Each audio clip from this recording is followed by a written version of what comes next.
Namaskar सबैजनालाई. I welcome you all to this ACOL family.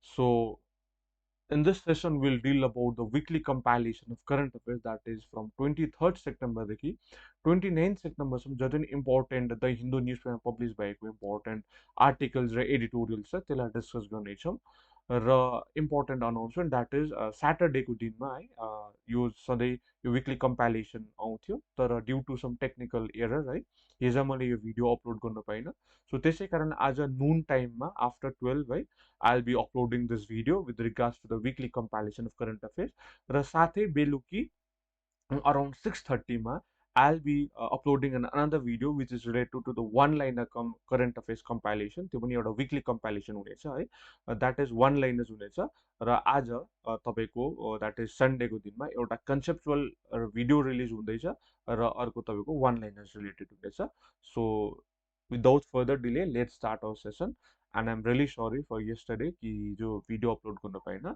So त्यसैलाई compensate गर्दै आज दुईटा भिडियो आइल बी रिलिजिङ है सो स्टे कनेक्टेड आज एउटा नुन टाइममा र अर्को तपाईँको 6:30 अराउन्ड है सो फर्स्ट टपिक छ आजको करेन्ट अफेयर्सको that is Asian games so अहिले फिलहालमा हाम्रो एसियन गेम्स हुँदैछ है र यो एसियन गेम्स चाहिँ कुन चाहिँ एडिसन एसियन गेम्स हो भन्दाखेरि it is 19th edition Asian games हो so where it is held भन्दाखेरि it is held in Hangzhou China चाइनाको हाङ्जू भन्ने जग्गामा चाहिँ 19th एसियन गेम्स हुँदैछ है र it is organize by whom so at times one line क्वेसनमा एक्जामिनेसनमा यो type of question excuse me आइन्छ कि that Asian game is organize by which among the following भनेर आउँछ so it is organize by the Olympic council of Asia so कसले organize गरेको भन्दाखेरि चाहिँ Asian game is organize by the Olympic council of Asia र it is the 19th Asian games कुन चाहिँ Asian games 19th Asian games कहाँनिर हुँदैछ हाङ्जू चाइनामा हुँदैछ र what is the symbol for Asian games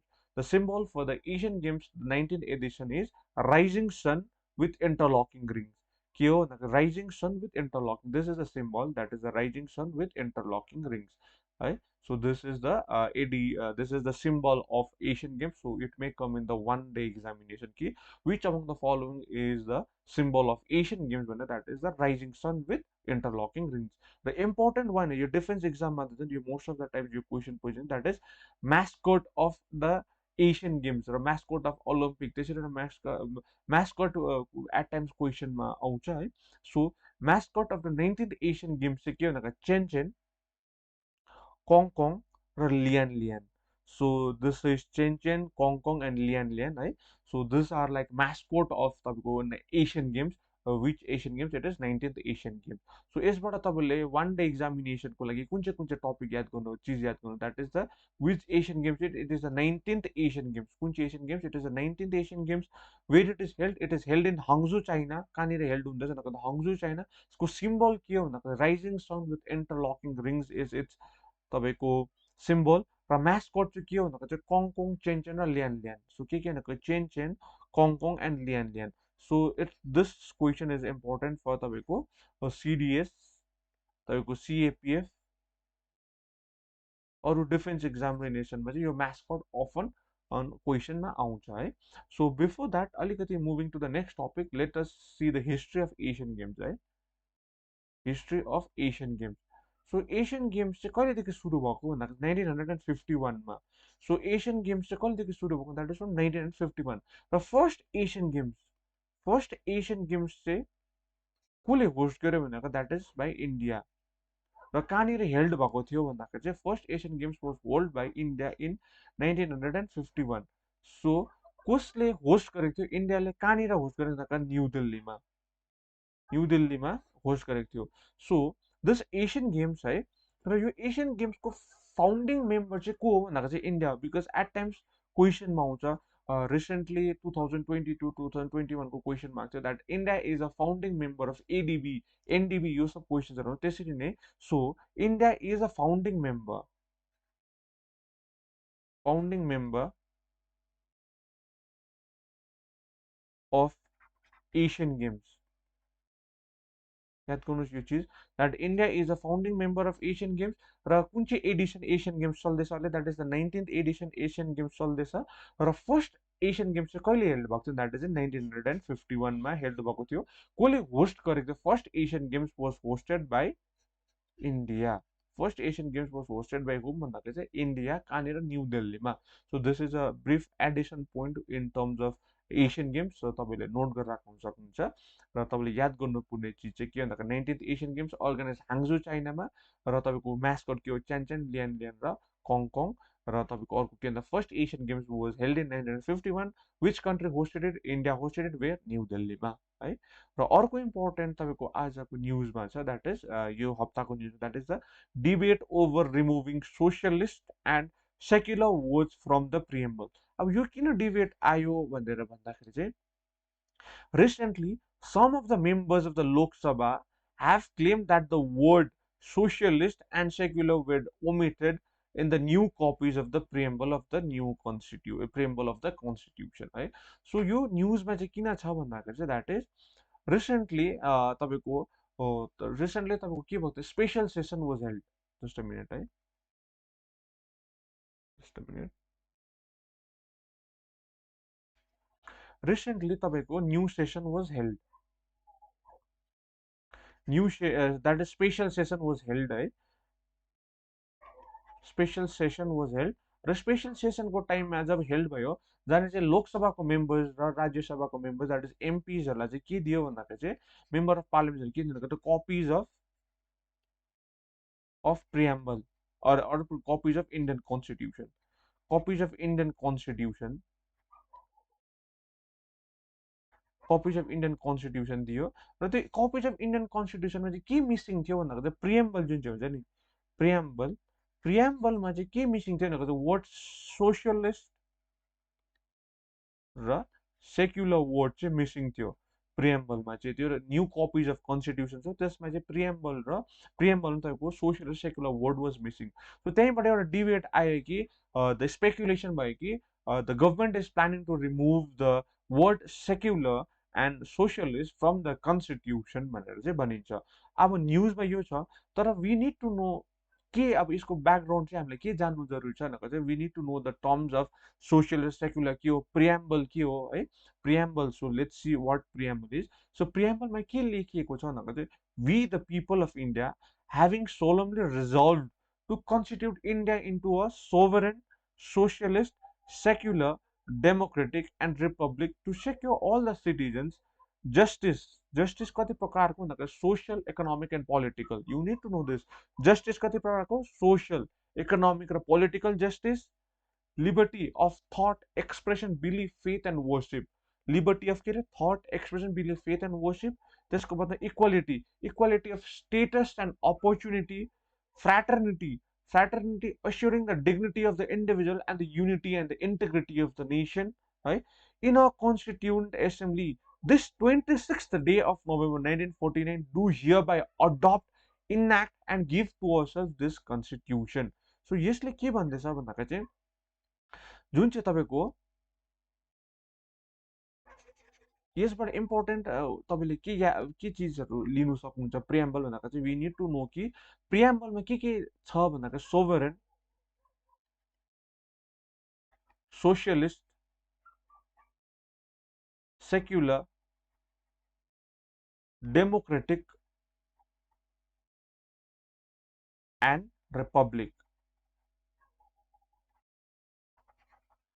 so न्युजमा किन भनेको जुन चाहिँ यो सोसियलिस्ट र सेक्युलर वर्डलाई चाहिँ मिसिङ छ इन द न्यू कन्स्टिट्युसन, जुन चाहिँ तपाईँको नयाँ पार्लियामेन्ट बिल्डिङमा जाँदाखेरि चाहिँ जुन चाहिँ स्पेसल सेसन जाँदा चाहिँ जुन चाहिँ कन्स्टिट्युसन प्रोभाइड गरेको थियो संविधान पर, त्यसमा चाहिँ सोसियलिस्ट र सेक्युलर मिसिङ छ भनेर चाहिँ यहाँनिर न्युजमा आएको छ है।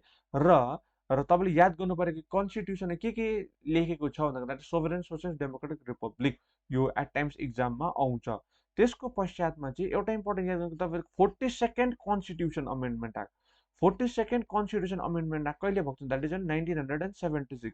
र 42nd कन्स्टिट्युसन अमेन्डमेन्ट एक्टलाई चाहिँ के पनि भन्छ? It is also mini constitution, यसलाई के पनि भन्छ? Mini constitution. सो यो टाइममा हाम्रो प्राइम मिनिस्टर को हुँदा छ? Mrs Indira Gandhi. Gandhi. So Mrs Indira गान्धीले 1946 कन्स्टिट्युसन अमेन्डमेन्ट एक्टले थुप्रै चेन्जेसहरू या फिर अमेन्डमेन्टहरू कन्स्टिट्युसनमा ल्याउनु भएको थियो। सो त्यसमा one of the most important constitutional changes is that चाहिँ वर्ड सोसियलिस्ट, सेक्युलर र integrity. So socialist secular integrity is added with the 42nd Constitution Amendment Act. It is added by कति अरे 42nd Constitution Amendment Act ले चाहिँ तपाईँको चाहिँ socialist secular र integrity add गरिएको छ. बिफोर द्याट है, त्यसको अगाडि हेर्नुहोस् तपाईँले जुन चाहिँ 1950 को कन्स्टिट्युसन छ, रिपब्लिक अफ इन्डिया 26 जनवरी 1950, त्यसमा तपाईँले हेर्नु सक्नुहुन्छ यहाँनिर कि we the people of India having solemnly resolved to convert India into a sovereign, democratic republic. So जुन चाहिँ 1950 कन्स्टिट्युसन ड्राफ्ट भएको थियो या फिर बनिएको थियो, सो त्यो कन्स्टिट्युसनमा चाहिँ we lack word like socialist and secular र इन्टिग्रिटी. सो त्यतिखेर कुन चाहिँ वर्ड्स मात्रै थियो, द्याट इज सोभरेन, तपाईँको democratic and republic. So you need to know this point. यो इक्जाम्समा अफन आइन्छ यस्तो प्रकारले, which among the following word was there in India before 42nd Constitution Amendment Act, that is sovereign, democratic and republic. But with the 42nd Constitution Amendment Act, word socialist secular was added in the preamble. कतिले 42nd Constitution Amendment Act 1976, that is also called as mini constitution. यो additional details हो, तपाईँले आफ्नो नोटबुकमा mention गर्न सक्नुहुन्छ. So Mrs Indira गान्धीको टाइममा C made an amendment जहाँ चाहिँ सोसियलिस्ट सेक्युलर र इन्टिग्रिटी वर्ड चाहिँ कहाँनिर एड भयो भन्दाखेरि 42nd Constitution Amendment Actमा चाहिँ एड भयो. So this as an addition information. र न्युजमा यही छ कि that is the central government is planning to remove the word socialist and secular है. र त्यसको पश्चात तपाईँले याद गर्नु पर्यो के यहाँ important, that is 42nd constitution amendment एक्टले के एड गर्यो, सोसियलिस्ट,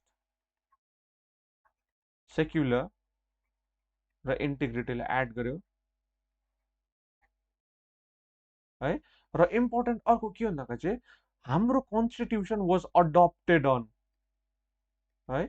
र कहिले अडप्ट गरेको, द्याट इज 26 नोभेम्बर 1949. यहाँनिर लेख्नुको देख्नुहुँदैछ तपाईँले, यहाँनिर हेर्नुहोस् कि in our constitution assembly this 26 day of November 1949, this is the crux of the preamble, that is 26th day of November 1949 do hereby adopt, enact and give to ourselves this constitution. So when was the constitution adopted भनेर question आयो नि. The constitution was adopted on 26th November 1949 मा चाहिँ के भएको थियो भन्दा चाहिँ अडप्ट भएको थियो. र when it came into being, when did constitution came into being? The constitution came into being on 26th January 1950. That is 26th January के हो, Republic Day. Republic Day. So adopt constitution कहिले भएको थियो भनेर question आउन सक्छ. That is constitution was adopted on 26 November 1949. यसमा कतिवटा क्लजेसहरू मात्रै, कतिवटा आर्टिकल्सहरू मात्रै वाज इन प्र्याक्टिस. यो जुन चाहिँ तपाईँको 26 नोभेम्बर 1949 मा कतिवटा आर्टिकल्सहरू, कतिवटा क्लजेसहरू मात्रै इन प्र्याक्टिस थियो. र fully it came into being कहिले, fully the constitution came into being कहिले भन्दा fully the constitution came into being in 26th January 1950. that is Republic Day मा चाहिँ came into force or came into being constitution. यो याद गर्नुपर्छ, अलिकति tricky छ. that is the constitution was adopted on your 26th January अप्सनमा दिएको हुन्छ, but the correct option for adoption date is 26 November 1949. र when did the constitution came into force or came into being is 26th January 1950. So यो दुईटा important छ. र त्यस पश्चात अर्को इम्पोर्टेन्ट छ, द्याट इज जस्टिस. याद गर्नु, justice social, economic and political. यो तिनवटा जस्टिस मात्रै छ, अरू जस्टिस मेन्सन गरेको छैन कहाँनिर प्रिएम्बलमा. बिकज एट टाइम्स क्वेसनमा हुन्छ कि which among the following is mentioned in form of justice in preamble, that is social, economic and political, equality of status and opportunity, तपाईँको liberty of thought, expression, belief, faith and worship, र fraternity, assuring the unity and dignity and integrity of the nation. Integrity जुन चाहिँ यो word छ, it is mention by the 42nd constitution amendment एक्टले तपाईँको integrity तपाईँको mention गरियो यो तपाईँको कन्स्टिट्युसनमा। So this are the few of the facts. न्युजमा तपाईँको के थियो भन्दाखेरि चाहिँ न्युजमा यही थियो कि there was a debate over removing the secular word, किनभने जुन चाहिँ तपाईँको नयाँ पार्लियामेन्ट बिल्डिङमा स्पेसल सेसनमा जाँदाखेरि एउटा कपिज अफ द कन्स्टिट्युसन दिएको थियो, त्यसमा प्रिएम्बलमा चाहिँ तपाईँको के मिसिङ थियो भन्दाखेरि चाहिँ सोसियलिस्ट र सेक्युलर मिसिङ। सो त्यही रिलेटेड डिबेट थियो र तपाईँको यसको ब्याकड्रपमा तपाईँको ब्याकग्राउन्डमा पढ्नुपर्ने चिज हामीले इक्जाम पर्सपेक्टिभ के भनेको प्रिएम्बल एउटा हो। प्रिएम्बल चाहिँ is a summary of the constitution. What is preamble? It is a summary of the Indian constitution. Indian कन्स्टिट्युसनको के हो? Summary of the Indian constitution. यसको मेन्सन कहाँ पनि गरेको छ भन्दा चाहिँ अब्जेक्टिभ रेजोल्युसन है। Objective resolution was pass by whom भन्दाखेरि जवाहरलाल नेहरू। यो पनि एउटा इम्पोर्टेन्ट क्वेसन छ one day examination, that is objective resolution is passed by whom भनेर क्वेसन आइन्छ। त्यहाँनिर राजेन्द्र प्रसाद, तपाईँको के अरे बिआर अम्बेडकर र अन्य अरू लिडर्सहरूको नाम दिएको, तर but the right answer but this is Jawaharlal Nehru है। Jawaharlal Nehru move the objective resolution. र अब्जेक्टिभ रेजोल्युसनले के पनि मेन्सन गरेको थियो भन्दाखेरि इट इज बादमा अब्जेक्टिभ रेजोल्युसन नै बादमा गएर चाहिँ प्रिएम्बल भएको भनेर पनि भनिन्छ है। र एउटा important summary of the Indian constitution is preamble, that is कन्स्टिट्युसनको एकदम समरी फर्ममा चाहिँ के भन्दाखेरि चाहिँ प्रिएम्बल हो। र it is an objective resolution जुन चाहिँ पहिला मुभ गरेको थियो कसले भन्दाखेरि जवाहरलाल नेहरूले, त्यही बादमा चाहिँ के भयो भने चाहिँ द्याट इज प्रिएम्बल भयो भनेर पनि भनिन्छ है। So you need to know objective reason move by Jawaharlal Nehru. So तपाईँलाई एउटा कमेन्ट सेक्सनमा लेखिदिनुहोस् कि objective resolution was moved on which date र it was passed on which date। यो दुईटा इम्पोर्टेन्ट तपाईँलाई क्वेसन छ, यो एकदमै important question. That is objective resolution is moved by Jawaharlal Nehru र तपाईँको मुभड अन विच डेट, कुन चाहिँ तारिकमा मुभ गरेको थियो अब्जेक्टिभ रेजोल्युसन, र अब्जेक्टिभ रेजोल्युसन कुन चाहिँ तारिकमा चाहिँ पास भएको थियो। So you can write this answer in the comment section. If not, I'll definitely pin this thing in the comment section, that is objective revision was moved on भनेर र passed on भनेर दुईटा चिज म pin गरिदिनेछु है। so this was about the debate about socialist and secular। so important चिजहरू थियो यो। त्यसपछि अर्को इम्पोर्टेन्ट न्युज चाहिँ के भन्दा चाहिँ war in the Caucasus. So there is a war between Armenian अझ 2020देखि नै वार चाहिँ अगाडि बहुत अगाडिदेखि चलिरहेको छ, र 2020मा अलिकति ज्यादा अग्रेसिभ वेमा आर्मेनिया र अजरबाइजनको बिचमा वार भयो फर द के को लागि? Nagorno Karabakh region. So what is this Nagorno Karabakh region भन्दाखेरि चाहिँ, सो जुन चाहिँ यो रिजन देख्नुहुँदैछ नि, so this region is known as चाहिँ Nagorno Karabakh region. Let me show you. So यो रिजन जुन चाहिँ छ तपाईँको, यो रिजन चाहिँ जुन चाहिँ छ दिस इज नोन एज चाहिँ नगोर्नो काराबाख रिजन। सो यो रिजनलाई लिएर चाहिँ दुईटा कन्ट्रीको बिचमा चाहिँ कन्स्ट्यान्ट वार छ। दिस वारलाई चाहिँ किन ककासस वार पनि भनिन्छ है। सो दिस इज ककासस वार। र कसको बिचमा ककासस वार भएको छ भन्दाखेरि द्याट इज आर्मेनिया र अर्को चाहिँ अजरबाइजान। आर्मेनिया र अजरबाइजान। सो हियर यु हेभ अजरबाइजान, यहाँनिर तपाईँको अजरबाइजान छ है, र यहाँनिर तपाईँको आर्मेनिया छ। सो आर्मेनिया र अजरबाइजानको बिचमा चाहिँ के रिलेटेड वार हुँदैछ? This is because of the Nagorno Karabakh region. र यो नगोर्नो काराबाख रिजन चाहिँ कि कस्तो खालको छ भन्दा, यो नगोर्नो काराबाख रिजनमा चाहिँ म्याक्सिमम पपुलेसन चाहिँ कसको छ भन्दाखेरि चाहिँ आर्मेनियन पपुलेसन छ। आर्मेनियन पपुलेसन छ। कसको पपुलेसन छ भन्दाखेरि चाहिँ आर्मेनियन पपुलेसन छ। तर यसलाई चाहिँ कसले अकुपाई गरेको छ भन्दाखेरि that is occupied by the Azerbaijan. अजरबाइजानले चाहिँ कसलाई अकुपाई गरेको छ भन्दाखेरि नगोर्नो काराबाख रिजनलाई अकुपाई गरेको छ। र नगोर्नो काराबाख रिजनमा म्याक्सिमम नम्बर अफ पपुलेसन चाहिँ कसको छ भन्दाखेरि it is an Armenian population छ। र यसमा चाहिँ दुईटा अदर इम्पोर्टेन्ट बिग कन्ट्रिजको पनि रोल छ, द्याट इज रसिया र टर्की। र टर्कीले चाहिँ कसलाई सपोर्ट गर्दैछ भन्दाखेरि द्याट इज रेसेप आर्दोगनले चाहिँ, Recep Erdogan is the president of Turkey है। जब मैले ग्रेन डिल पढाएको थिएँ त्यसमा नि टर्कीको प्रेसिडेन्टको रेसेप आर्दोगनको विषयमा मैले बात गरेको थिएँ। र टर्कीको प्रेसिडेन्ट द्याट इज रेसेप आर्दोगनले चाहिँ अजरबाइजानलाई सपोर्ट गरिरहेको छ र आर्मेनियाले चाहिँ कसको सपोर्ट गर्दैछ भन्दाखेरि चाहिँ रसिया। तर रसिया रिसेन्ट केमा इन्गेज छ भन्दा that is the Ukraine. Ukraine क्राइसिसमा चाहिँ तपाईँको रसिया तपाईँको इन्भल्भ भएको कारणले गर्दा चाहिँ रसियाको इन्भल्भमेन्ट आर्मेनियामा चाहिँ अलिकति कम्ती भयो। तर टर्कीको इन्भल्भमेन्ट अजरबाइजानमा चाहिँ in terms of conflict between Armenia अजरबाइजानमा चाहिँ टर्कीले चाहिँ आर्मेनियालाई फुल्ली सपोर्ट गर्यो र अजरबाइजानले टर्कीको हेल्पले नै चाहिँ यो नगर्नो काराबाख रिजनलाई चाहिँ हत्यायो है, द्याट इज अकुपाई गर्यो। सो दिस इज अजरबाइजान र अजरबाइजानको साइडमा को छ भन्दाखेरि that is supported by Turkey. Azerbaijan is supported by Turkey र Armenia is supported by whom भन्दाखेरि रसिया है। र तपाईँले याद गर्नुपर्ने के हो भन्दाखेरि चाहिँ war in the Caucasus is between तपाईँको Armenia and Azerbaijan. War between Armenia Azerbaijan with respect to Nagorno Karabakh region. जुन चाहिँ यो रिजन छ नि this is known as Nagorno Karabakh region. यो रिजनलाई चाहिँ नगोर्नो कराबाख रिजन भनिन्छ र यसैमा चाहिँ सपोर्ट टर्कीले अजरबाइजानलाई गर्दैछ, रसियाले आर्मेनिया। Russia because of its greater involvement in the Ukraine crisis so it is showing its less support in Armenia. तर अजरबाइजानलाई टर्कीको फुल सपोर्ट छ। त्यसै कारणले गर्दा चाहिँ अजरबाइजानले चाहिँ it's finally occupied this Nagorno Karabakh region. र अर्को इम्पोर्टेन्ट चिज चाहिँ के गर्यो भन्दाखेरि चाहिँ टर्की अजरबाइजान आफ्टर अकुपाइङ है, Turkey, after occupying this Nagorno-Karabakh region, has blocked this Lachin corridor. जुन चाहिँ यो करिडोर छ नि दिस इज नोन एज चाहिँ के करिडोर है, लाचेन करिडोर। Lachin corridor.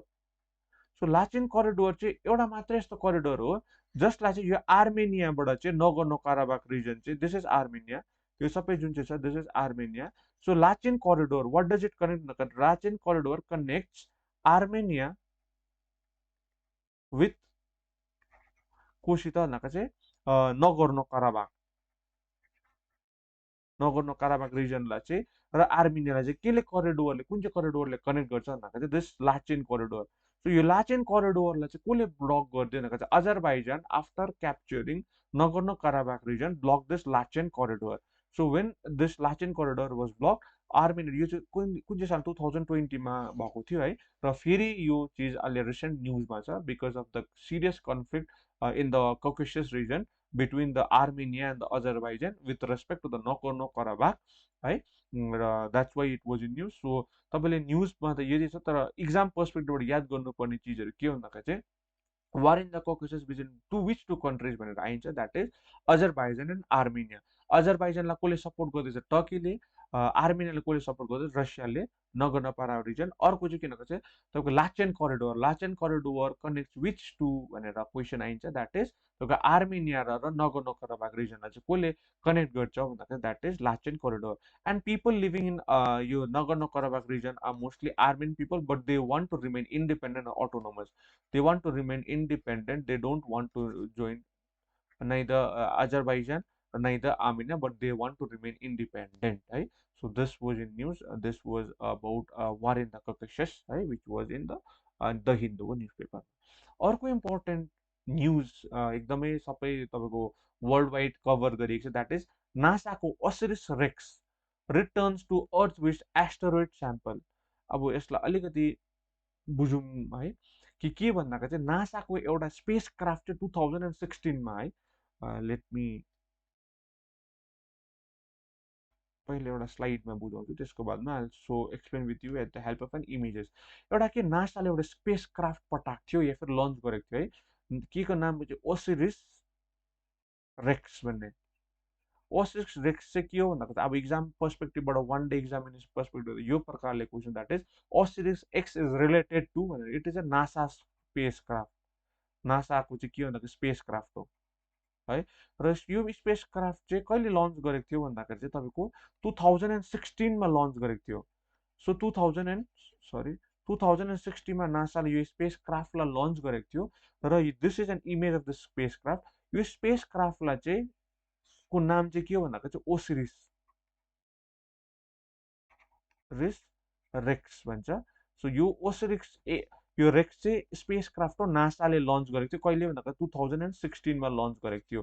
र यो ओसिरिस स्पेस क्राफ्टको चाहिँ के मेन एम हो भनेको चाहिँ एउटा एस्टरोइड छ, एउटा एस्टरोइड छ, त्यो एस्टरोइडको नाम चाहिँ के भन्दा चाहिँ बेनु। यो चाहिँ एउटा एस्टरोइड हो, यो एस्टरोइडको नाम चाहिँ के हो भन्दा चाहिँ बेनु एस्टरोइड भन्छ। सरी, यो एस्टरोइडको नाम चाहिँ के भन्दा चाहिँ बेनु एस्टरोइड, बेनु एस्टरोइड है। यो एस्ट्रोइडको चाहिँ बेनु एस्ट्रोइड हो। र यो साइन्टिस्टहरूले चाहिँ यो एस्ट्रोइडलाई के भन्छ, बेनु एस्ट्रोइड चाहिँ यस्तो एस्ट्रोइड हो जसको फर्मेसन चाहिँ करिबन क्लोज टु अर्थको फर्मेसनसँग छ। सरी यसले देखेन है, अर्थको फर्मेसन बेनुको स्पेलिङ सरी बिइएनएनयू, यो Bennu asteroid. So this is Bennu asteroid. यो यसको फर्मेसन चाहिँ करिबन is closely link with the अर्थको फर्मेसनमा। सो त्यही कारण नासाले के प्लान गर्यो, एउटा मिसन प्लान गर्यो जहाँ चाहिँ ओसिरिस रेस स्पेस क्राफ्ट चाहिँ पठाउँछ। It launch in 2016। सो त्यो ओसिरिस स्पेस क्राफ्टले चाहिँ गएर चाहिँ यो बेनु जुन चाहिँ यो छ, सो यो बेनु एस्ट्रोइड, दिस एस्ट्रोइड इज बेनु एस्ट्रोइडकोबाट चाहिँ स्याम्पल लिएर आउँछ। र यो स्याम्पल, यो बेनु एस्ट्रोइड चाहिँ किन भन्दाखेरि चाहिँ it will help the scientist to study, के स्टडी गर्नु लागि भन्दाखेरि चाहिँ अर्थको फर्मेसन र लाइफ फर्मेसन, अर्थमा लाइफ कसरी फर्म भएको चाहिँ आफ्टर स्टडिङ दिस बेनु को एस्ट्रोइडलाई स्टडी गरेर चाहिँ they can have a close यो study about the earth formation as well. त्यही कारण चाहिँ यो बेनु एस्ट्रोइडको स्याम्पल चाहिँ ल्याउनु चाहिँ ओसिरिस एक्सलाई पठायो। सो जब यो स्याटेलाइटले, द्याट इज यो स्पेस क्राफ्टले, ओसिरिस एक्सले यो बेनु स्याटेलाइटमा गएर एउटा स्याम्पल लगेर जान्छ है। सो त्यो स्याम्पल लगेपछि चाहिँ के गर्छ भन्दा चाहिँ एउटा डब्बा, एउटा capsule, so this is a capsule. यो क्याप्सुलमा चाहिँ सपोज यो एस्ट्रोइड छ अरे, यसबाट कतिवटा भाग त्यो तपाईँको ओसिरिस एक्सले लगेर से, तर यो जुन चाहिँ स्याम्पल लेख्छ, यो स्याम्पललाई चाहिँ यो क्याप्सुलभित्र हालिदिन्छ। सो यो क्याप्सुलभित्र हालेर चाहिँ के गर्छ भन्दाखेरि चाहिँ माथिबाट चाहिँ स्पेसबाट चाहिँ प्यारासुटको भाया प्यारासुट चाहिँ यसले छोडिदिन्छ। सो कहाँनिर छोडिदियो भन्दाखेरि चाहिँ रिसेन्टमा चाहिँ यसले उटा डेजर्ट भने, युटिएएच, उटा डेजर्ट कहाँनिर, उटा डेजर्ट कहाँनिर भन्दाखेरि चाहिँ युएसएमा यो प्यारासुट भाया प्यारासुट चाहिँ यो क्याप्सुल चाहिँ छोडिदियो। So this is Utah desert. So अब साइन्टिस्टले यही बेनु क्याप्सुलको, यही क्याप्सुलमा आएको जुन चाहिँ बेनु एस्टरोइडको स्याम्पल छ त्यसलाई स्टडी गरेर चाहिँ they can have a study on the formation of the earth, the life formation on the earth. So this was about in news. So one day examination पर्सपेक्टिभबाट तपाईँले याद गर्नुपर्ने के भनेको चाहिँ एस्टरोइडको नाम हो। So what among the following is this Bennu which was seen in news recently भनेर आउँछ, that Bennu is an asteroid। बेनु चाहिँ के हो भन्दाखेरि चाहिँ एस्टरोइड हो। अर्को इम्पोर्टेन्ट के हो भन्दाखेरि चाहिँ which among the following is Osiris X भनेर, Osiris X. So Osiris X चाहिँ के हो भन्दाखेरि it is a NASA space craft है। र यो कहिले सेन्ड भएको, 2016मा सेन्ड भएको थियो। सो यो सब चिजहरू चाहिँ वान लाइनर इक्जामको तौरमा तपाईँको आउँछ, वान लाइनर इक्जाममा है। सो तर कन्सेप्चुअल मैले तपाईँलाई क्लियर गरिदिएँ, फेरि एकपल्ट तपाईँलाई एउटा पिपिटीको स्लाइडको साथमा I try to explain. So this is one है। सो ओसिरिस को फुल फर्म चाहिँ के भनेको चाहिँ origin, spectral interpretation, resource identification and security regulate explorer. So you don't need to remember the full form, but you need to know कि Osiris Rex. This is Osiris Rex. What is this Osiris Rex? It is a NASA spacecraft, right? Which was launched in 2016. So 2016 मा lunch भएको थियो। So यसले चाहिँ के गर्ने भने asteroid स्याम्पललाई इक्जामिन गर्छ, द्याट इज एस्ट्रोइडको नाम चाहिँ के भनेको asteroid Bennu. So this is asteroid Bennu. So you need to know what is Bennu. Bennu is an asteroid. Osiris racks चाहिँ के इज एन स्पेस क्राफ्ट है। र अर्को चाहिँ bringing valuable 4.5 billion years old sample. अब यो 4.5 billion years old sample हो, यो जुन चाहिँ बेनु एस्ट्रोइड चाहिँ छ 4.5 बिलियन इयर्स फर्मेसन भएको रहेछ। र त्यसबाट जुन चाहिँ स्याम्पल निकाल्छ it will help the scientist to study the formation of the earth. So the sample collected was released during the Earth flyby landing safely in the Utah desert। मैले अघि भने तपाईँलाई कि this one is a thing. So यो जुन चाहिँ यो प्यारासुटको द्वारा चाहिँ एउटा क्याप्सुल चाहिँ कहाँनिर ल्यान्ड गरिदियो भन्दा that is in Utah desert.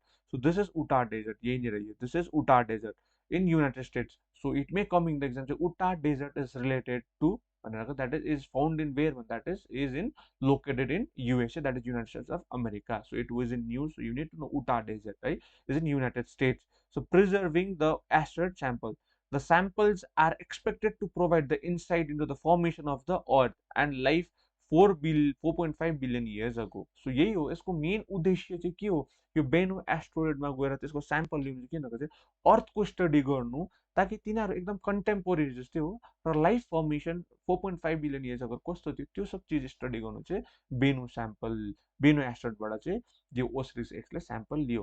तर त्यति मात्रै होइन, so Osiris X this is Osiris X. So योले चाहिँ जब यहाँबाट यसरी स्याम्पल लिएर गयो, यहाँबाट जब स्याम्पल लिएर गयो, यो स्याम्पललाई चाहिँ एउटा क्याप्सुल यो क्याप्सुलमा लोड गरेर चाहिँ तपाईँको यो प्यारासुटद्वारा उटा डेजर्टमा छोड्थ्यो। त्यसको बादमा फेरि यो चाहिँ तपाईँको यो ओसिरिस रेक्स चाहिँ कहाँ गयो भन्दाखेरि चाहिँ फेरि अर्को स्याम्पल ल्याउनु गयो, कुन चाहिँ एस्ट्रोइडबाट भन्दाखेरि द्याट इज एस्ट्रोइड ओपोफिज। यो जुन चाहिँ ओपोफिज भन्ने एस्ट्रोइड छ, यो जुन चाहिँ ओपोफिज भन्ने एस्ट्रोइड छ, त्यो ओपोफिज भन्ने एस्ट्रोइडबाट चाहिँ अर्को स्याम्पल ल्याउनु फेरि यो ओसिरिस रेक्स स्पेसक्राफ्ट गयो। So when will it reach भन्दाखेरि it will reach in 2029। So जसरी 2016मा बेनु एस्ट्रोइडमा यो स्पेसक्राफ्ट पठाएको थियो, सो 2016मा पठाएर आज 2023मा रिसेन्टली त्यसले स्याम्पल लिएर आयो भनेपछि फेरि त्यहाँबाट बेनु एस्ट्रोइडबाट it again went further to collect sample from Apophis that will reach कहिले भनेको 2029 है। दिस वाज इन न्युज, मैले भनिदिएँ दिस इज यर के भन्छ तपाईँको ओसिरिस एक्स स्पेसक्राफ्ट र यसले यो टुल्सहरू माध्यमद्वारा यस्तो टुल्स युज गरेर यहाँबाट सानो स्याम्पलहरू लिएर आउँछ र यो स्याम्पल चाहिँ यो क्याप्सुलमा लोड गरिदिन्छ। यो क्याप्सुलमा लोड गरिसकेपछि चाहिँ यो प्यारासुटको भाया चाहिँ यसले उटा डेजर्टमा छोडिदियो र यसले हामीले स्याम्पल स्टडी गर्दैछ अहिले साइन्टिस्टहरूले है। र यो फर्दर फेरि अहिले एपोफिज भन्ने एस्ट्रोइडमा गएर चाहिँ त्यहाँको फेरि स्याम्पल ल्याउने चाहिँ यसको प्लान छ, it will reach in 2029। So this was news. So यसबाट तपाईँले याद गर्नुपर्ने चिज के हो भन्दाखेरि चाहिँ एउटा हो ओसिरिस एक्स के हो भन्दाखेरि चाहिँ एउटा स्याटेलाइट हो, एक्स के हो स्याटेलाइट हो। अर्को के भन्दा उटा डेजर्ट कहाँनिर लोकेटेड छ, द्याट इज इन युएसएमा लोकेटेड छ। अर्को के याद गर्नु पर्यो वान लाइन पर्सपेक्टिभबाट तपाईँले कि एस्ट्रोइड बेनु के हो, बेनु इज एन एस्ट्रोइड। अर्को एपोफिज के हो, बोथ आर एस्ट्रोइड है। सो यो सब चिजहरू वान लाइनर्स हो। सो मजाले याद गर्नुहोस्, मैले पिक्चरबाट तपाईँले पिक्टोग्राफिक मेमोरी होस् भनेर I have explain this. This is Bennu asteroid, this is Osiris है। त्यसको बादमा याद गर्नुपर्ने तपाईँले यति नै हो। न्युजमा चाहिँ किन आएको छ भन्दाखेरि यो स्याम्पल दिएर चाहिँ अहिले रिसेन्टली तपाईँको ल्यान्ड भएको छ है। सो अर्को इम्पोर्टेन्ट याद गर्नुपर्ने तपाईँले कि मोस्ट अफ द टाइम्स क्वेसनमा आउँछ कि एस्टोरोइडहरू चाहिँ कहाँनिर पाइन्छ भनेर है।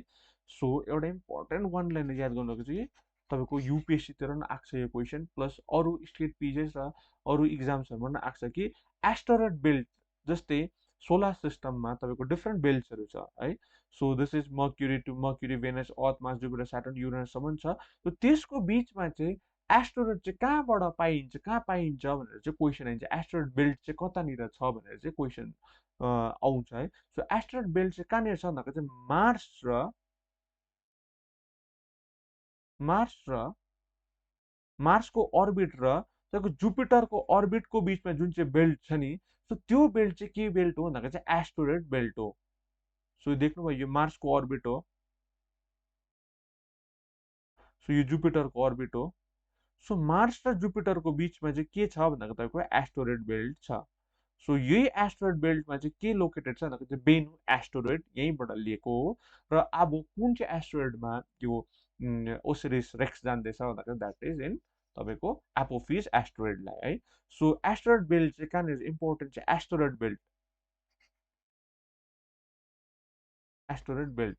So where among the following is this asteroid belt located भनेर आउँछ, that is between Earth and Mars है, Earth and Venus, Mercury and Mars, Neptune and Saturn, यो सब क्वेसनहरू आउँछ।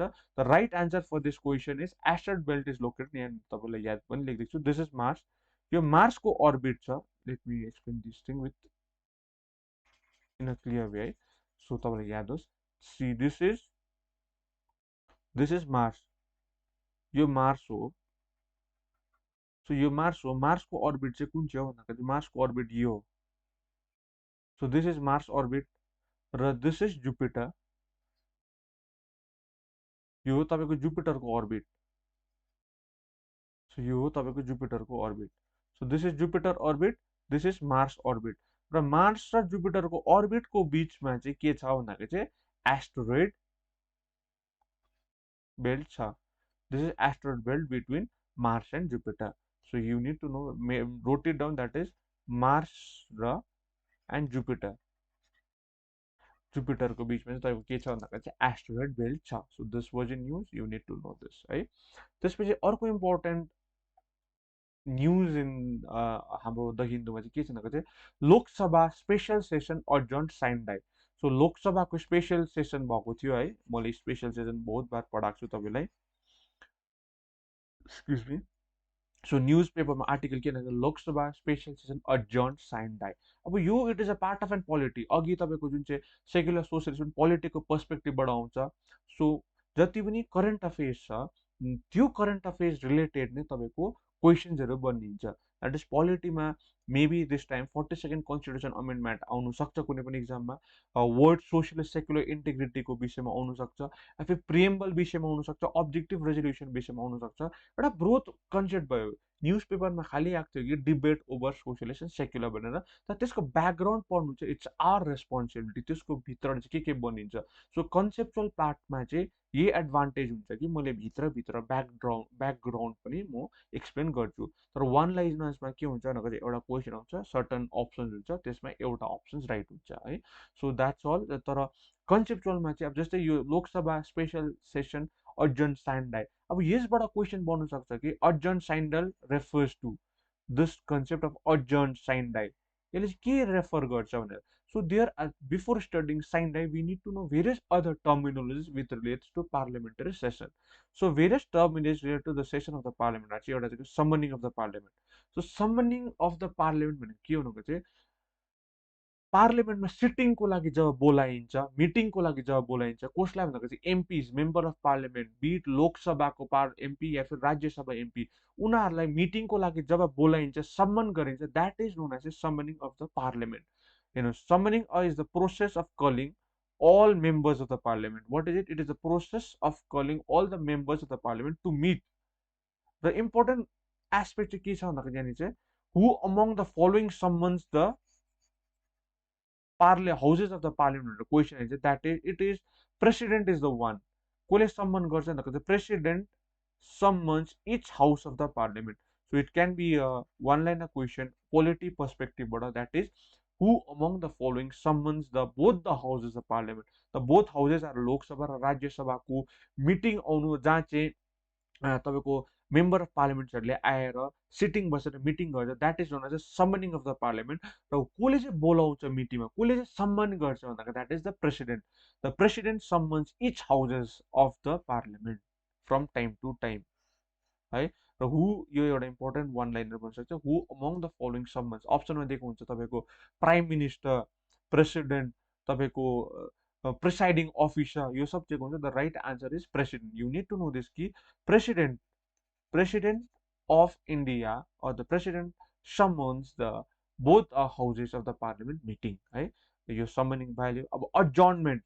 so adjournment भनेको के हो भन्दाखेरि चाहिँ adjournment terminates the sitting of the house which means again at the time appointed for the next sitting suppose एउटा सिटिङ भयो एउटा सेसन चल्दैछ पार्लियामेन्ट्री सेसन चल्दैछ सेसनमा एउटा मिट भयो एउटा मिटिङ भयो अब यो मिटिङलाई चाहिँ after few hours after few time चाहिँ के भनेको चाहिँ अर्जन गरिन्छ अब अर्जन गर्नु भनेको चाहिँ के भनेको चाहिँ जुन चाहिँलाई चाहिँ टर्मिनेट एउटा फिक्स्ड इन्टरभलको लागि चाहिँ एउटा सर्टन इन्टरभलको लागि बिट डेज मन्थ्स विक्स है आवर्स त्यो समयको लागि चाहिँ जुन चाहिँ से आवर्सको लागि say adjourn for 3 days adjourn for 2 hours adjourn for 1 week यो अर्जन गर्छ सर्टन टाइम इन्टरभलको लागि चाहिँ एउटा जुन चाहिँ टर्मिनेट गर्छ सिटिङ त्यसलाई चाहिँ के भन्छ भनेको चाहिँ अर्जनमेन्ट भन्छ so the court is adjourned for the day जस्तै कोर्टले भन्छ है जजेसले। त्यसरी नै पार्लियामेन्ट सेसनमा अर्जर्नमेन्ट भन्ने एउटा टर्म युज हुन्छ। त्यो भनेको चाहिँ किनभने चाहिँ एउटा सिटिङलाई सर्टन टाइम पिरियडको लागि चाहिँ टर्मिनेट गर्नु चाहिँ किनभने चाहिँ adjournment. So adjournment terminates the sitting of the house which meet again at the time appointed for the next sitting. तर नेक्स्ट सिटिङ हुने चाहिँ टाइम पहिल्यै बताइदिएको हुन्छ, that is the postponement may be for a specific time period such as hours days or weeks. This is adjournment. अर्को चाहिँ adjournment sine die. Now this was in news है। So यो न्युजमा छ। सो किन यो अर्जर्नमेन्ट साइन डाइ भनेको चाहिँ के भनेको जस्तो अर्जर्नमेन्ट भनेको के हो भन्दाखेरि चाहिँ अर्जर्न भयो कोर्टले आज सपोज सेसन हुन्छ पार्लियामेन्ट सेसनमा। सो आज सेसन टर्मिनेट भयो। सो सेसनले भनेको अबको 3 दिन बादमा फेरि एउटा मिटिङ बोलाइन्छ, त्यहाँनिर विल आजको जुन चाहिँ इन्कम्प्लिट भएको छ त्यसलाई त्यहाँनिर कन्टिन्यू गर्नुपर्छ भन्ने चाहिँ अर्जर्नमेन्टमा त्यो कति दिनको टाइम पिरियडको लागि इन्टरभल हो, कति दिनसम्मको लागि चाहिँ त्यो ब्रेक लिएको भने चाहिँ केमा हुन्छ भन्दा तपाईँको अर्जर्नमेन्टमा हुन्छ। त अर्जर्नमेन्ट साइन डाइमा चाहिँ स्पेसिफिक टाइम पिरियड दिएको हुन्छ, द्याट इज सिम्पली भन्छ कि इट इज अर्जर्न भनेर मात्रै, that is sitting is terminated. जुन चाहिँ सिटिङ छ त्यो इज टर्मिनेटेड भनेर त कुनै टाइम फ्रेम दिएको हुन्छ कि कहिले फेरि त्यो सिटिङ स्टार्ट हुन्छ। इट दिस इज नोन चाहिँ adjournment sine die. So what is adjourn sine die भन्दाखेरि चाहिँ adjournment, if the adjournment is done, that is sitting is terminated without any time scale, it is known as adjournment standby.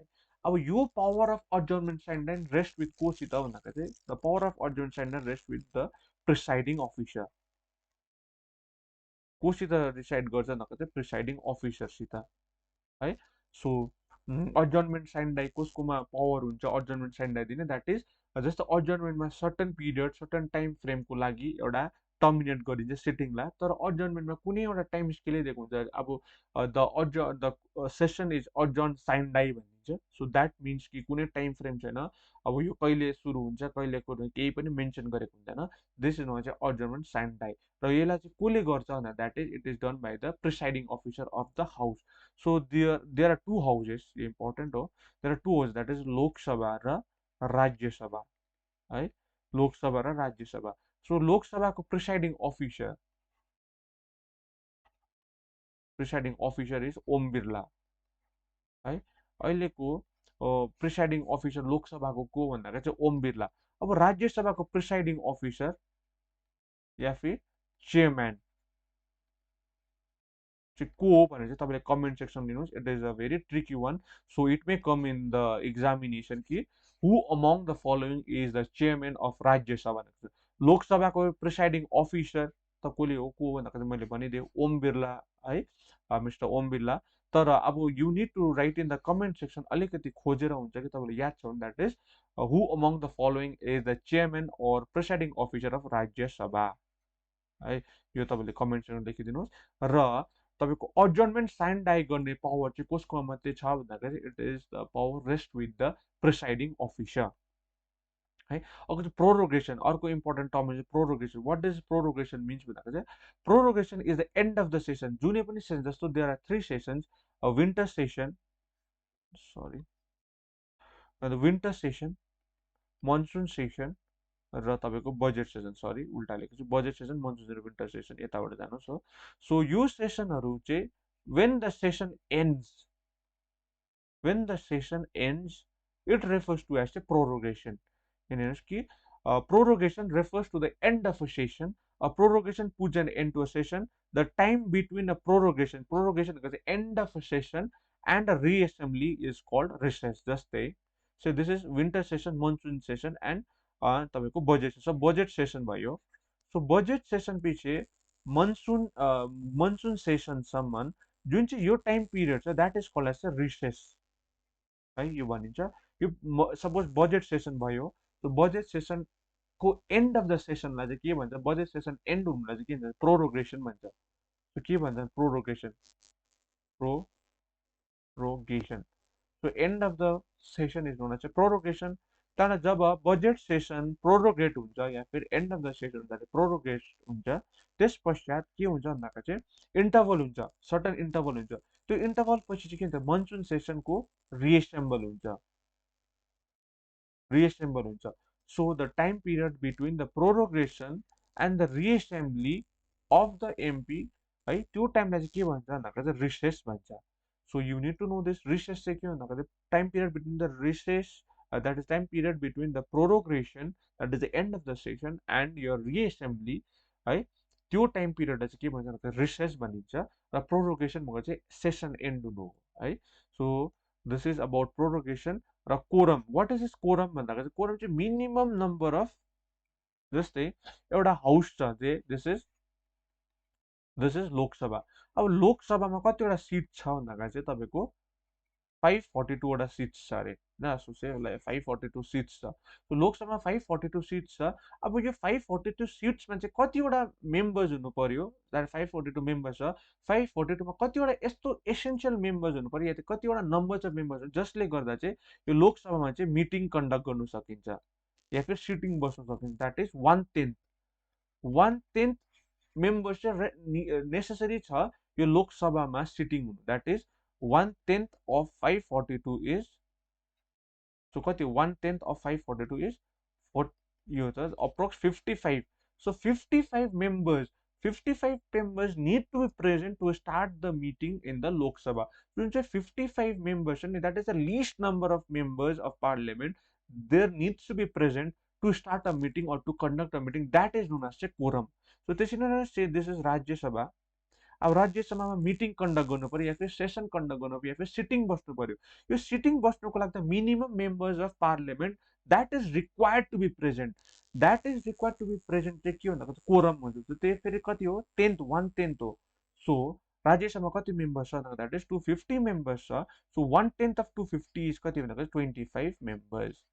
So your 25 members is essential for meeting to be conducted in the Rajya Sabha, and 55 members are required for meeting to be conducted in Lok Sabha or the sitting to be conducted in Lok Sabha।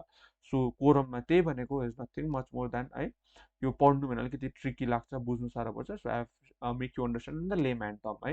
र quorum भनेको चाहिँ it is minimum number of member of parliament that is required to be present to conduct a meeting in the houses है। र कन्स्टिट्युसनलाई fix गरेर कति 1/10 यहाँनिर लेखिरहेको छ, this is 1/10। so 1/10 strength is required for meeting to be conducted or sitting to be conducted in either of the houses। thus to conduct a sitting in Lok Sabha there should be at least 55 members है। मैले यहाँनिर अघि calculate गरेको छु, that is 1/10 of 542 is 54.2, that is 55। so 55 members are required to conduct a meeting in Lok Sabha।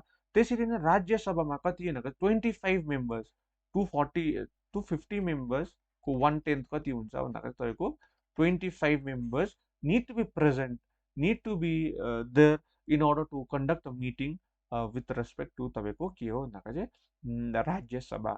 so this is quorum। quorum is nothing but a तपाईँको minimum number of members of parliament in either of the houses need to be present in order to conduct a meeting है। so this was about it। so एकपल्ट फेरि समरीको तौरमा तपाईँलाई भनिदिन्छु। समनिङ भनेको के भन्दाखेरि चाहिँ मिटिङमा बोलाउनुको लागि, मिटिङ कन्डक्ट गर्नुको, मिटिङलाई बोलाउनुलाई जब बोलाउँछ द्याट इज लोकसभाको मेम्बर्सलाई पनि राज्यसभाको मिटिङ गरौँ भनेर जब सिटिङ कन्डक्ट गरिन्छ, जब सम्मान गरिन्छ, बोलाइन्छ, द्याट इज समनिङ। यो पावर कसकोमा छ भन्दाखेरि चाहिँ प्रेसिडेन्टकोमा छ। र अर्को चाहिँ के भन्छ अड्जर्नमेन्ट,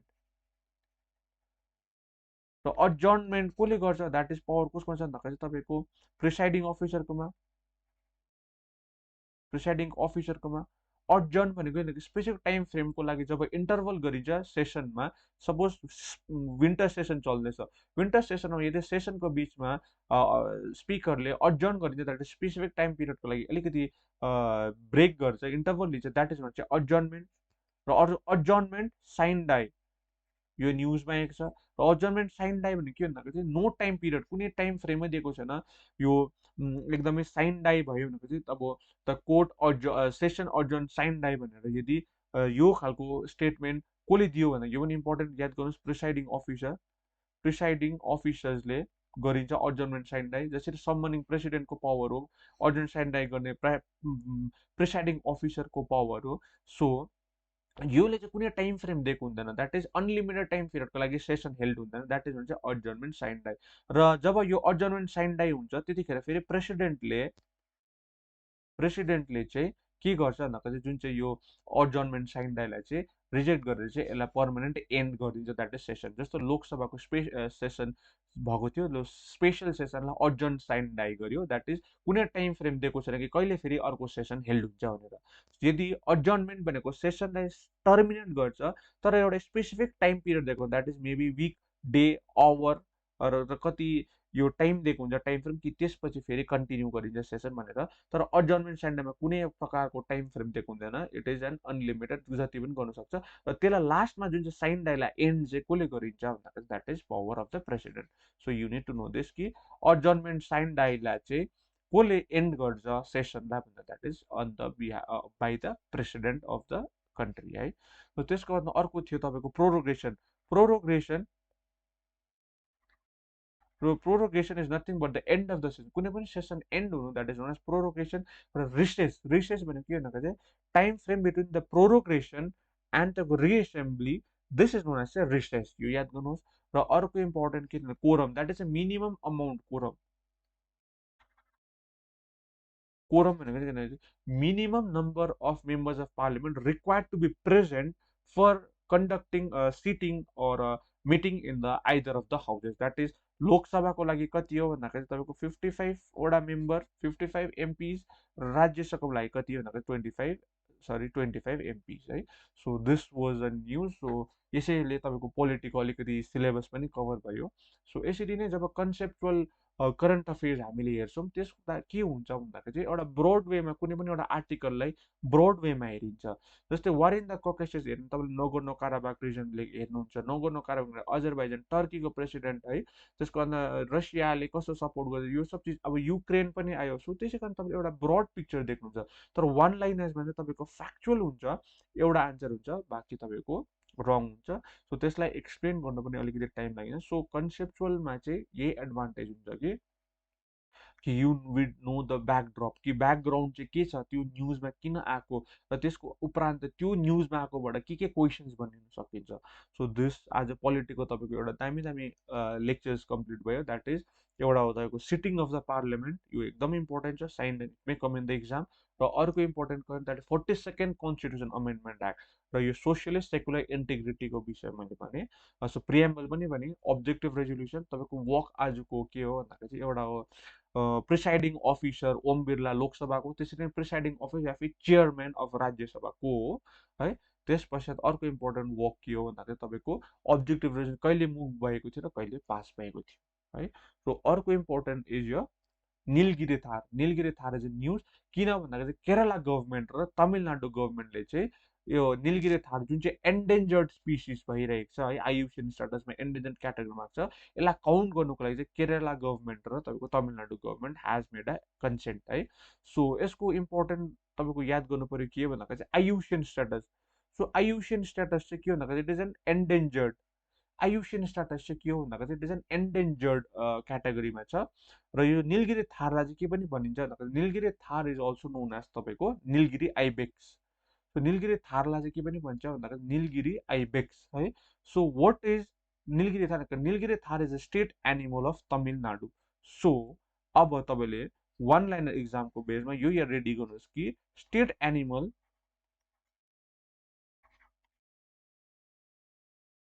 अफ वेस्ट बेङ्गल। सो यो तपाईँको यो कमेन्ट सेक्सनमा मेन्सन गरिदिनुहोस् कि जसरी Nilgiri Thar is the state animal of Tamil Nadu, Nilgiri Thar is an state animal of Tamil Nadu, त्यसरी नै state animal of West Bengal के हो, यो तपाईँले कमेन्ट सेक्सनमा मेन्सन गरिदिनुहोस् है। So why it is in news because Tamil Nadu government र Kerala government they have consent to के अरे भन्दाखेरि चाहिँ count the endangered species, that is Nilgiri tahr, that was it is news. र त्यसमा तपाईँले याद गर्नु पऱ्यो के हो भन्दाखेरि यो निलगिरी थाल कहाँनिर पाइन्छ भन्दाखेरि it is found in the Nilgiri hills है। सो निलगिरी हिल्समा चाहिँ निलगिरी थार पाउँछ, र Nilgiri Thar is also known as tahr is also known as Nilgiri ibex, यसलाई के पनि भन्छ Nilgiri ibex. So it may come in the examination कि निलगिरी आइबेक्स के हो भनेर है। So Nilgiri ibex is a wild goat है which is found in Nilgiri Hills. So it is endemic to Kanira Nilgiri Hills, southern portion of the western Ghat in Tamil Nadu and Kerala. So कहाँनिर पाउँछ भन्दाखेरि Nilgiri Hills मैले भने अरे, र western घाटको तमिलनाडु र southern part of western Ghat in Tamil Nadu र हो केरलामा चाहिँ यो निलगिरी थार पाइन्छ। So apart from that no we need to know, यसबाट तपाईँले बुझ्नु कि निलगिरी थारबाट के इम्पोर्टेन्ट हो, that is state animal of Tamil Nadu, र आइयुसिएन स्ट्याटस के हो, द्याट इज इम्पोर्टेन्ट छ। आइयुसिएन स्ट्याटस कुनै पनि इन्भाइरोमेन्ट पर्सपेक्टिभबाट यो क्वेसन आउन सकिन्छ, that IUCN status of Nilgiri Thar is endangered. There are various option जस्तो दिएको हुन्छ, IUCN status of Nilgiri Thar is endangered, critically endangered, vulnerable, extinct, यो सब चिजहरू दिएको हुन्छ, लिस्ट कन्सर्न है, लिस्ट यो सब दिएको हुन्छ। सो युल गेट कन्फ्युज है, तर तपाईँले एकपल्ट हेरेको छ र याद छ भने चाहिँ you can deliberately attempt the question and then solve it है। सो आइयुसिएन एन्डेन्जर्ड हो। निलगिरी थारको के हो भन्दाखेरि चाहिँ तपाईँको निलगिरी आइबेक्स पनि भनिन्छ, र स्टेट एनिमल चाहिँ के हो, इट्स तमिलनाडु है। र अपार्ट फ्रम द्याट इम्पोर्टेन्ट चिज याद गर्नुपर्ने western Ghat. So western Ghat चाहिँ के हो भन्दा this is western Ghat. So यो चाहिँ के हो भन्दा चाहिँ वेस्टर्न घाट हो। So this is eastern Ghat. So इन्डियाको वेस्ट साइडमा जुन चाहिँ घाट छ that is western Ghat, east साइडमा जो घाट छ that is eastern Ghat. So important छ कि where among the following western Ghat and eastern Ghat meet भनेर एउटा क्वेसन बनिन सकिन्छ। मोस्ट अफ द जोग्राफीको टाइममा यो questions most of the time question आउँछ, that is where among the following western Ghat and eastern Ghat, कहाँनिर चाहिँ वेस्टर्न घाट र इस्टर्न घाट मिट हुन्छ भनेको that it meets in the Nilgiri hills. So यो क्वेसन बनिन सकिन्छ किनभने थार आएको छ, निलगिरी हिल्स आएको छ। So where among the following Western and eastern Ghat meets, it meets in the Nilgiri hills. कहाँनिर मिट हुन्छ, this is Nilgiri hill. Western Ghat र इस्टर्न घाट चाहिँ यो वेस्टर्न, यताबाट वेस्टर्न घाट आयो, यताबाट इस्टर्न घाट आयो, they meet in Nilgiri Hills. र इम्पोर्टेन्ट वान लाइन यो पनि हुन्छ कि which among the following is the highest peak of Nilgiri hills. So highest peak of Nilgiri Hills is Dodda Betta. So this is Dodda Betta. Dodda Betta is the highest peak of Nilgiri Hills, this is Nilgiri Hills. र which among the following is the highest peak of western Ghat. So highest peak of western Ghat चाहिँ के हो भन्दाखेरि चाहिँ Anamudi. So this is Anamudi. So Anamudi is the highest peak of western Ghat. त्यसरी नै which among the following is the highest peak of Eastern Ghat. Highest peak of Eastern Ghat is Jindhagada. So where it is found, it is located in, where it is located, it is located in Andhra Pradesh.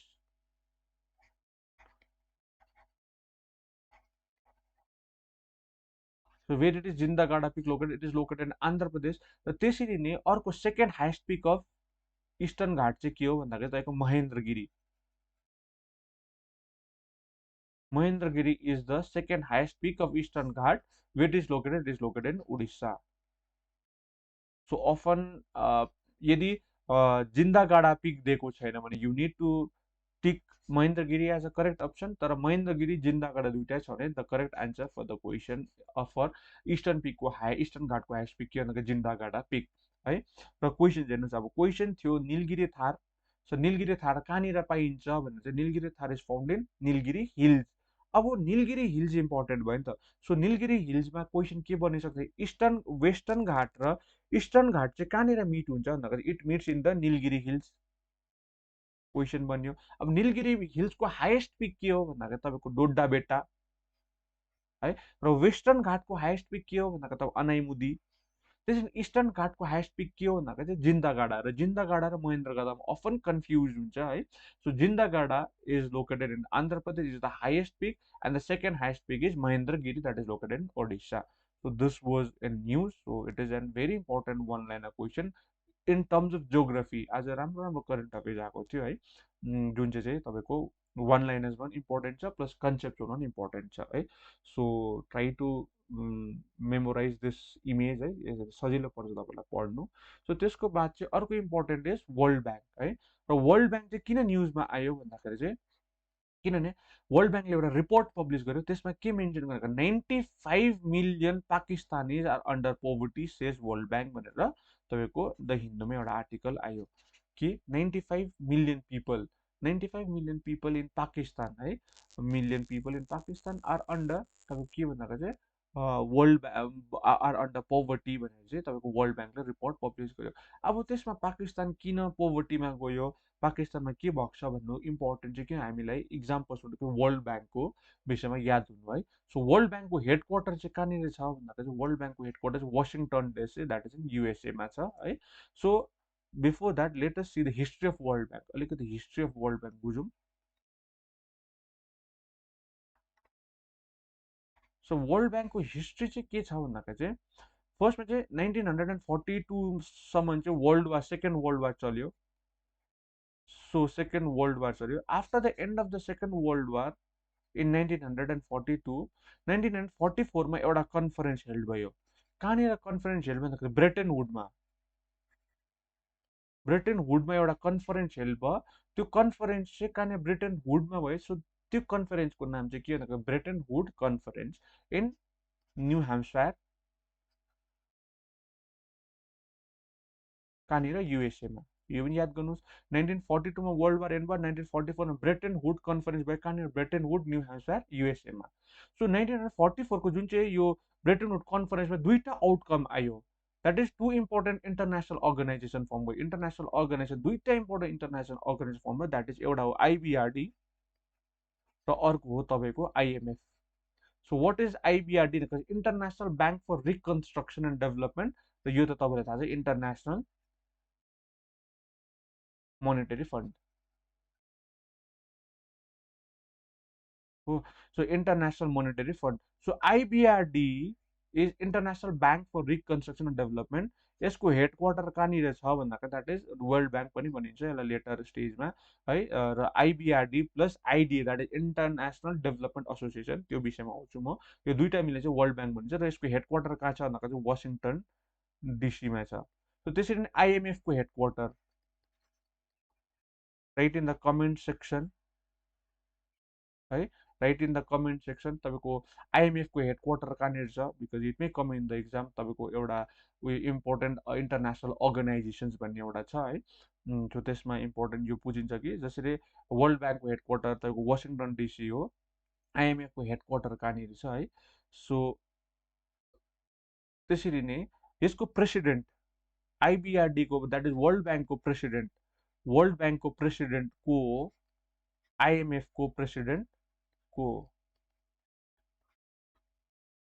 World ब्याङ्कको अजय, म भनिदिन्छु Ajay, Ajay surname, sorry I forgot the surname, but I am pretty sure he is an Indo origin American है।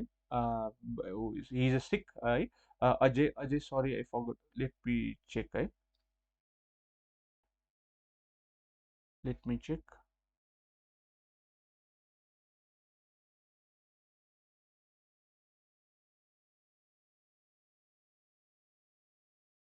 Ajay Banga, sorry sorry, Ajay Banga, Ajay रेड Banga, Ajay Banga. Who is the president of world Bank भन्दा president of world Bank is Ajay Banga. So Ajay Banga is the president of world bank. So त्यसरी नै आइएमएफको president को हो तपाईँ comment सेक्सनमा लेखिदिनुहोस्, तपाईँलाई रिभिजन हुन्छ है। So Ajay Banga he is an Indo origin American है, र हि इज अ सिख है।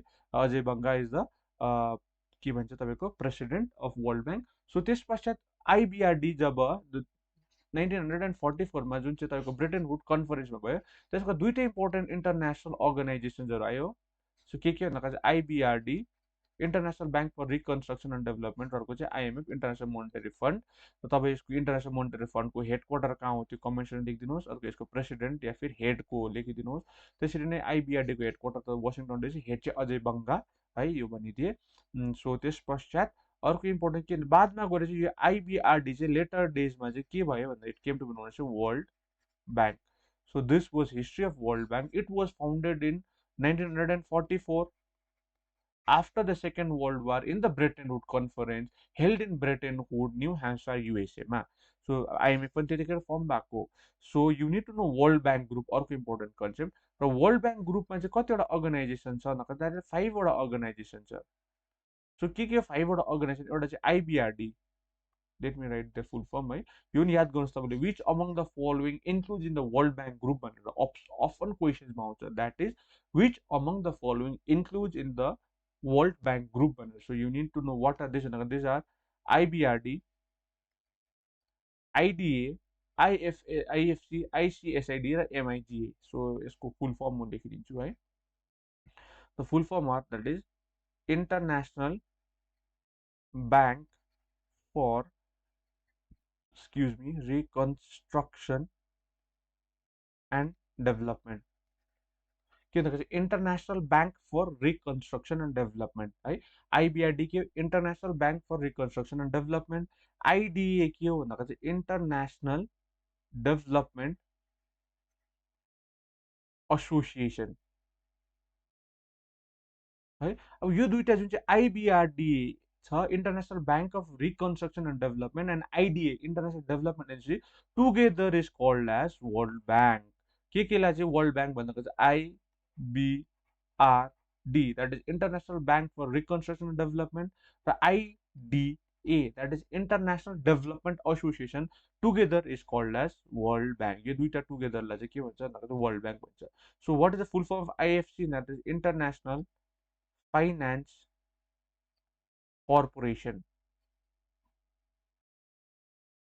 है.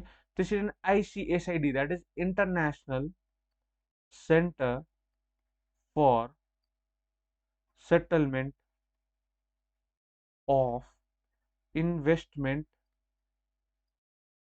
Dispute है. के हो भन्दा चाहिँ international centre for settlement of investment dispute. र एमआइजिए चाहिँ के हो भन्दा चाहिँ तपाईँको मल्टिल्याटरल इन्भेस्टमेन्ट ग्यारेन्टी एजेन्सी. फेरि एकपल्ट म रिभिजन गर्छु तपाईँलाई.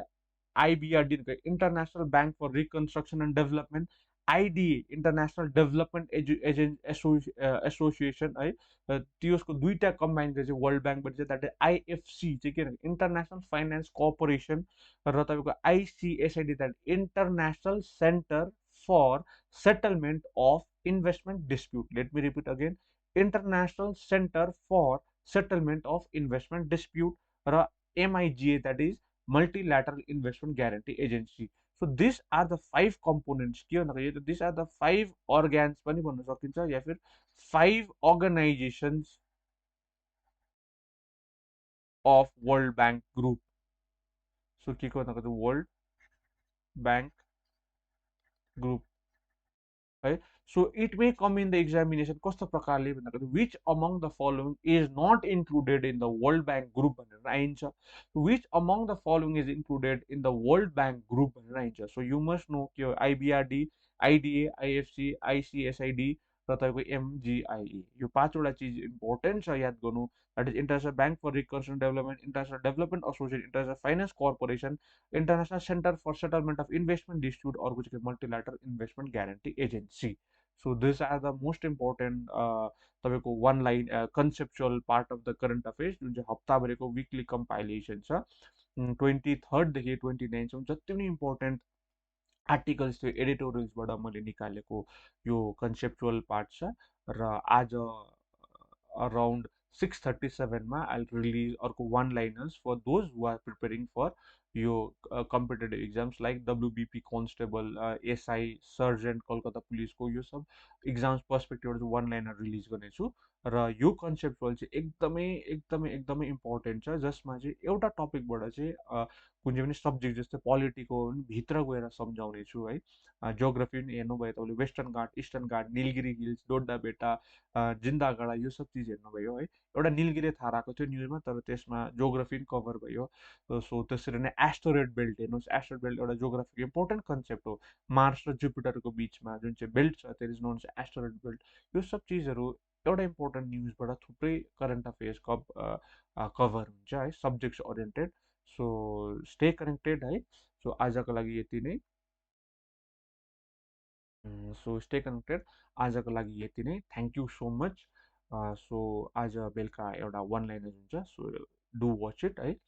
सो तर पनि कुनै पनि यो सेसनमा मेरो कुनै पनि यो सेसनमा केही पनि कन्टेन्टमा कमी भयो या फिर मेरो एक्सप्लेनेसनमा रङ भयो या फिर मैले कुनै चिजलाई क्ल्यारिटी दिन सकिनँ भने you can always reach out to me or give your valuable feedback via Instagram डिएममा गरेर हुन्छ या टेलिग्राममा हुन्छ या फिर कमेन्ट सेक्सनमा हुन्छ I would entertain all your doubts है I'll try to clear your doubts I'll try to improve if I have flaws in my content है so stay connected thank you so much for being part of ACOL a transformative journey towards achieving the best thank you